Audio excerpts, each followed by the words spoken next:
Hello दोस्तों, किसी भी आप कॉम्पिटेटिव एग्जाम की तैयारी कर रहे हो तो ये वीडियो आपके लिए बहुत ही इंपॉर्टेंट होने वाली है। वीडियो में बने रहिएगा, वीडियो को अंत तक देखिएगा। अगर आप नए हैं तो चैनल को सब्सक्राइब जरूर कर लीजिएगा। दोस्तों, आज का क्वेश्चन बहुत ही महत्वपूर्ण होने वाले हैं क्योंकि साइंस से संबंधित 30 क्वेश्चन करवाने वाले हैं जो आपके एग्जाम के व्यू से बहुत ही इंपॉर्टेंट होने वाली है। चलते हैं दोस्तों क्वेश्चन नंबर 1 की ओर। आपका पहला नंबर क्वेश्चन हो जाएगा कि क्रिप्स केस 9 तकनीक जो हाल में ही चर्चा में रही है वह मुख्य रूप से किसके लिए उपयोग की जाती है, आपको बताना है। क्वेश्चन आप पढ़ लीजिए तो याद रखिएगा दोस्तों। क्रिप्स केस 9 जो तकनीक हाल में चर्चा में रही है वो आपका जीन संपादन के लिए यानी जीन एडिटिंग के लिए इसका उपयोग की जाती है, यानी कि ऑप्शन नंबर बी आपका करेक्ट आंसर हो जाएगा। ठीक है। क्वेश्चन नंबर दोस्तों दूसरा कहता है कि माइटोकॉन्ड्रिया के भीतर क्रेब्स चक्र कहाँ संपन्न होता है, आपको बताना था। बताइए। तो याद रखना है कि क्रेब्स चक्र जो दोस्तों माइटोकॉन्ड्रिया के भीतर संपन्न होता है वह कहाँ होता है दोस्तों, तो मैट्रिक्स में। याद रखना है आपको, यानी कि ऑप्शन नंबर सी आपका करेक्ट आंसर हो जाएगा। क्वेश्चन नंबर दोस्तों तीसरा कहता है कि निम्नलिखित में कौन सा हार्मोन पिट्यूटरी ग्रंथि द्वारा स्रावित नहीं किया जाता है, आपको बताना है। क्वेश्चन नंबर थर्ड हो जाएगा। जितना भी साइंस का क्वेश्चन करवाएंगे दोस्तों सब VVI है। अगर आप नए हैं तो चैनल को सब्सक्राइब जरूर कर लीजिएगा। तो याद रखना दोस्तों कि पिट्यूटरी ग्रंथि द्वारा स्रावित नहीं किया जाता है कौन सा हार्मोन है, तो आपका राइट आंसर हो जाएगा कोर्टिसोल, यानी ऑप्शन नंबर सी आपका करेक्ट आंसर हो जाएगा।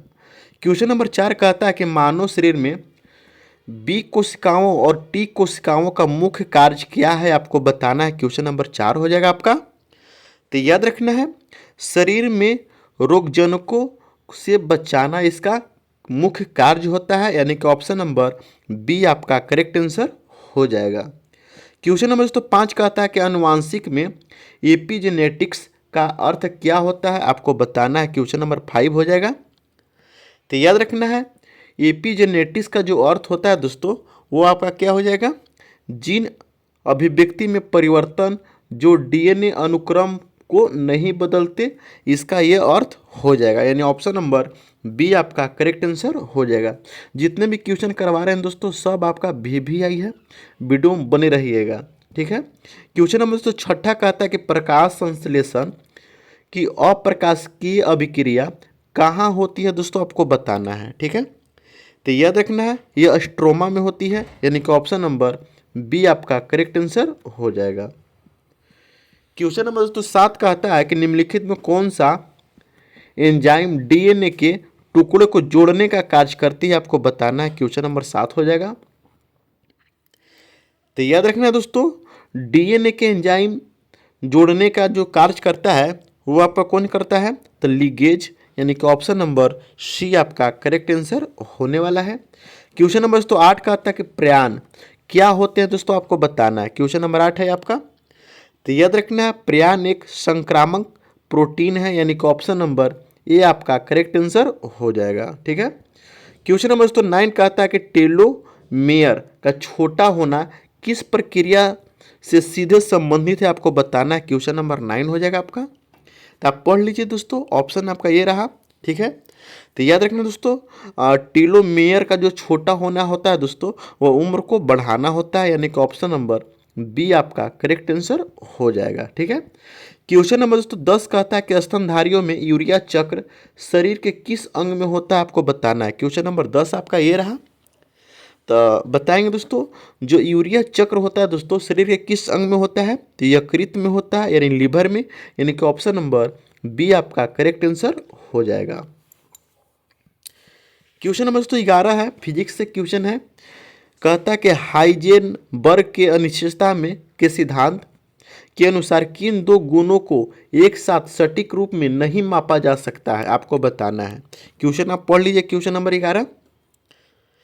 तो याद रखना दोस्तों आपका राइट आंसर हो जाएगा स्थिति और संवेग को एक साथ नहीं मापा जा सकता है, यानी कि ऑप्शन नंबर बी आपका करेक्ट आंसर हो जाएगा। ठीक है।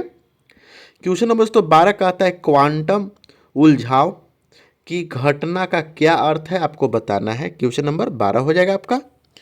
तो याद रखना दोस्तों इसका जो अर्थ है दोस्तों वो हो जाएगा दूरी के बावजूद कौनों को अवस्थाओं को एक दूसरे पर निर्भर होना आपका राइट आंसर हो जाएगा। क्वेश्चन नंबर 13 कहता है कि यदि किसी ब्लैक होल की घटना घटना क्षितिज के पार कर लिया जाए तो क्या होगा, आपको बताना है। ठीक है, तो याद रखना है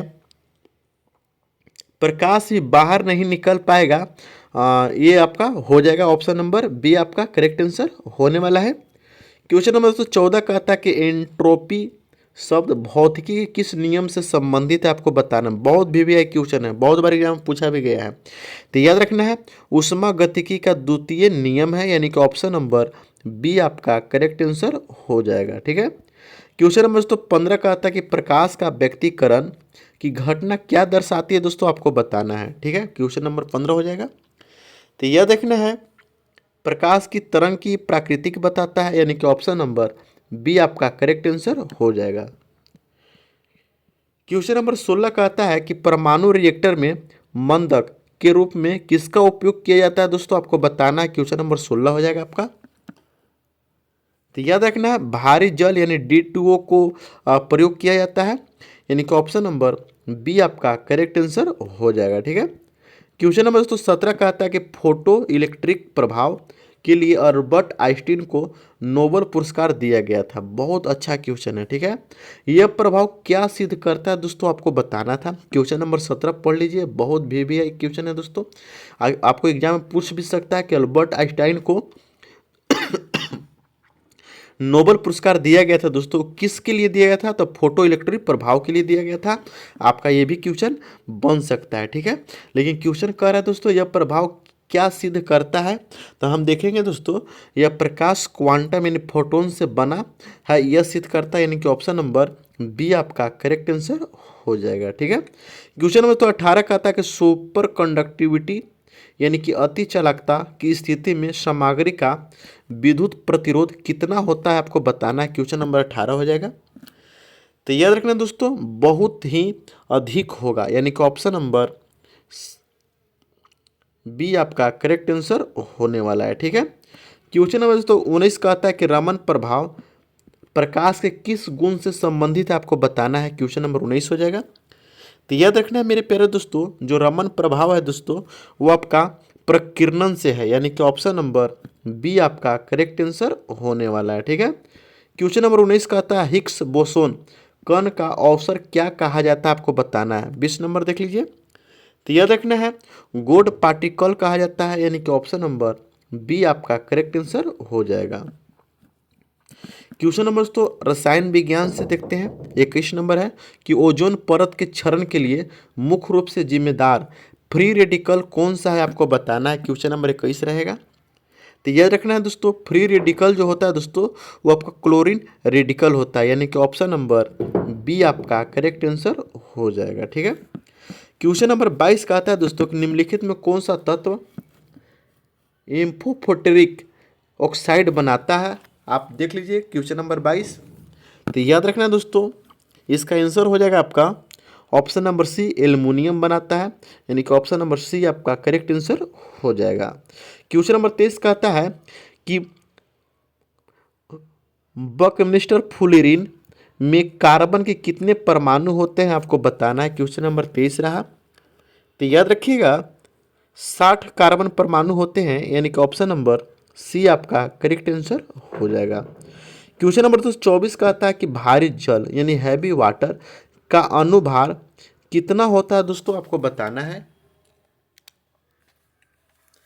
तो याद रखना है इसका जो अनुभार होता है दोस्तों वो आपका 20 होता है, यानी कि ऑप्शन नंबर बी आपका करेक्ट आंसर हो जाएगा। ठीक है, क्वेश्चन नंबर दोस्तों 25 कहता है आपका कि आवर्त सारणी में लेथेनाइट और एक्टिनाइट किस ब्लॉक में रखा गया है, आपको बताना है। क्वेश्चन नंबर 25 हो जाएगा आपको। ये दोस्तों ऑप्शन दिया हुआ है आपका। ठीक है, तो याद रखना है दोस्तों ये आपका रखा गया है एफ ब्लॉक में, यानी कि ऑप्शन नंबर डी आपका करेक्ट आंसर हो जाएगा। ठीक है, क्वेश्चन नंबर 26 कहता है कि कांच का गहरा नीला रंग प्रदान करने के लिए किस ऑक्साइड का उपयोग किया जाता है, आपको बताना है। तो याद रखना है